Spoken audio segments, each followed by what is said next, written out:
ہر طرف ایمان کے چھیننے کی کوششیں جاری ہو، ایسے وقت میں ہمارے مدرسے کا، مکتب کا موجود ہونا، اس کا وجود ہی بہت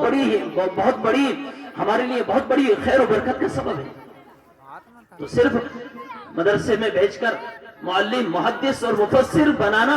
کوئی آدمی عالم اور فاضل بن جائے، محدث اور مفسر بن جائے، مسئلہ اس کا نہیں ہے، بلکہ یا ایھا الذین آمنوا قوا انفسکم واہلیکم نارا، آنے والی نسل کو جہنم کی آگ سے بچانا اس وقت کی بڑی ضرورت ہے۔ آنے والی نسل کو کہ مدرسے میں جانے والا طبقہ کتنا ہے؟ بہت سے زیادہ، 2.5%، 3%، لیکن باقی جو 98%، 97% جو ہمارا مجمع ہے، جو اسکول و کالج میں ہیں، اسکول و کالج کے علاوہ گھروں میں ہیں، اس کی دینی ضرورت، اسے ضرورت کا دین کون دے گا؟ اس لیے ساتھ ساتھ جس طرح ہمارے مکتب مضبوط، ایک ضرورت ہماری یہ ہے ہمارے مکاتب مضبوط ہو، اس کی ساری ضرورتیں، اگر بچے زیادہ ہیں، ایک معلم پر 20، 25، 30 بچے، بس اس سے زیادہ اگر صحیح تعلیم ہو اور اگر گھیرنا مقصود ہو تو پھر تو 100 بھی آسان ہے۔ ارے گھیرنا مقصود ہو تو 100 بھی آسان ہے، سنبھالے گا وہ، پھر وہ پڑھائے گا نہیں، پھر کیا کرے گا؟ وہ بچوں کو بیچارہ سنبھالے گا۔ لیکن اگر واقعتاً ہمیں تعلیم چاہیے، ہمارے بچے جس طرح ہم چاہ رہے ہیں کہ آنے والے فتنوں سے وہ بچیں، ان کی ذہن سازی ہو، ان کے عقائد مضبوط ہوں،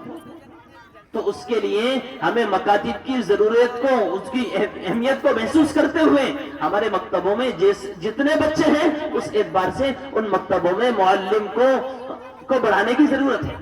ہم سوچ رہے ہیں صاحب ہمارے یہاں 2 محلے میں بہت خوشی کی بات ہے اور 100 بچے پڑھ رہے ہیں، ٹھیک ہے، یہ خوش ہونے کی اور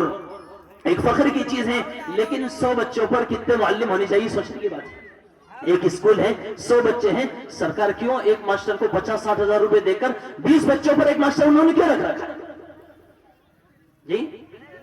اسی کے ساتھ ساتھ جہاں مکاتب مضبوط ہو، اسی طرح جہاں مکتب بچوں کے لیے ہو، وہی مکتب بڑوں کی بھی ضرورت ہے،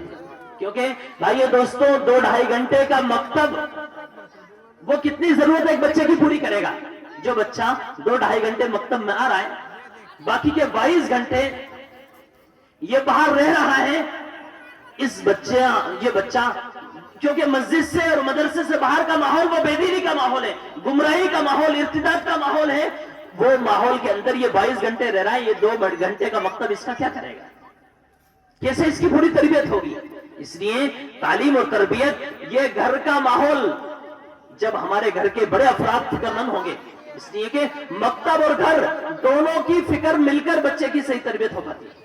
یہ بچہ مکتب میں پڑھ کر جا رہا ہے، اگر گھر کا ماحول اسے گندا ماحول مل رہا ہے، گھر کا ماحول غفلت کا ماحول مل رہا ہے، یہاں کی جو 2 گھنٹے کی تعلیم ہے وہ گھر کے ماحول میں جا کر بھول جائے گا۔ لیکن گھر کی محنت اور مکتب کی محنت، اگر دونوں محنتیں ساتھ مل جائیں، پھر دیکھیے یہی بچہ جو مکتب میں پڑھ رہا ہے اس میں مزید چار چاند لگ جائیں گے اور یہ بچے کی صحیح تعلیم اور تربیت ہو پائے گی۔ اس کے لیے چھوٹوں کے مکتب کے ساتھ ساتھ بالغان کی تعلیم، بڑوں کا مکتب ہمیں اپنی مسجدوں میں، اپنے محلوں میں قائم کرنے کی ضرورت ہے۔ ہم امام صاحب سے وقت مانگ کر ان کی خدمت میں، ان کی خوشامد برآمد کر کے، جو بچوں کا فارغ اوقات ہے اس کے علاوہ وقت میں ہم ان سے وقت مانگیں، اور ہمیں بھی قرآن اور آنے والے فتنوں کے لیے ہمیں ان سے مشورے کرنے کی ضرورت، ان سے سیکھنے کی ضرورت، کیونکہ بھائیو دوستو ایک آدمی میں عمل کا جذبہ ہے، عمل کا شوق ہے، لیکن علم نہیں ہے تو وہ عمل کی راہ اس کی درست نہیں، عمل تو کر رہا ہے، لیکن ایک لمبا زمانہ ہو گیا نماز پڑھتے پڑھتے، لیکن آج سے 20 سال پہلے نماز کی سورہ فاتحہ کا جو حال تھا، تحیات کا جو حال تھا، دعائے قنوت کا جو حال تھا، آج بھی وہی ہے۔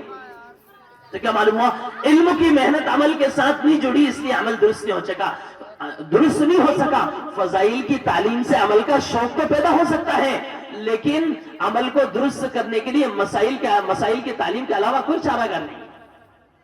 اس لیے علماء کی خدمت میں حاضر ہو کر ہم